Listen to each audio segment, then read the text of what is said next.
Did you enjoy the experience? Because it looks like it was, you know, quite brutal at some points and quite tiresome at others. Did you have fun? Yeah, oh God, there's the F word. You know, that is the #1 question people ask me. Well, did you have fun? Yeah. And the first couple of times people asked me, I was like, well, sometimes. And then people are like, oh, now I just say, yeah, sure, I had fun. Yeah. But you can see, Alison, it was very stressful. It was full on. They don't mess around. Those challenges are for real. You have to call up people and ask for large sums of money.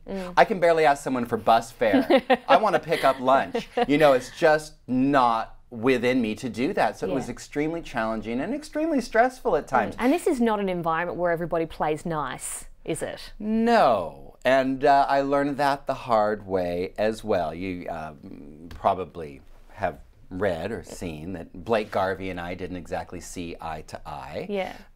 He was one of those that was kind of riding on his charm, you know, and he oozes kind of cool charisma, but definitely he's like Teflon. Nothing really sticks to him, and so I think in Celebrity Apprentice, people get a better idea about who he really is. Right, and you're being incredibly diplomatic. Am here. I? You are. Very diplomatic. Okay, ask me again. Yeah, go ahead. What was your opinion of Blake Garvey before you met him? Well, of course, I knew him as the love rat. Yeah. I did not watch The Bachelor, but I watched The Bachelor fall out. Yes. And for him to have picked that one lovely girl and then just to throw her in the gutter and then go with the runner-up. Yeah. She's a lovely girl as well, but not a good look. No. Not a good look, and certainly not a gentlemanly thing to do. So I always thought of him as the love rat, but apparently Blake doesn't like being called the love rat. I learned that the hard way too.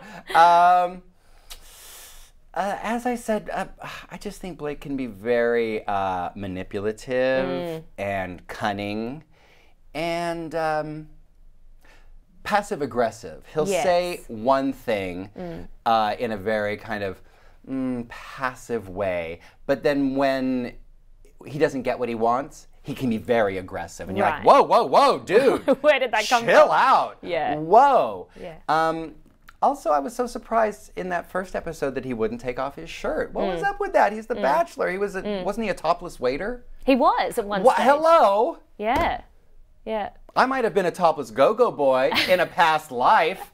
No, I was never. Find the picture. No. But it just surprised me how high of an opinion he has of himself. And that doesn't go well with me. You called him the biggest pretender on earth. What did you mean by the fact that he's pretending?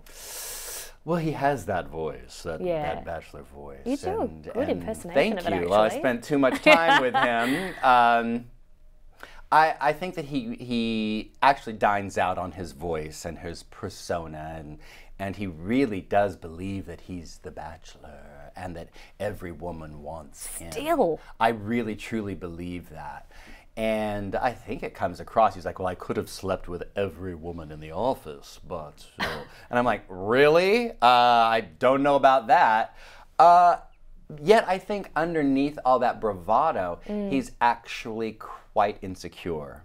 Why do you think Blake wanted to do a show like this? I mean, he'd already sort of gotten himself into enough trouble on reality TV. You ask good questions.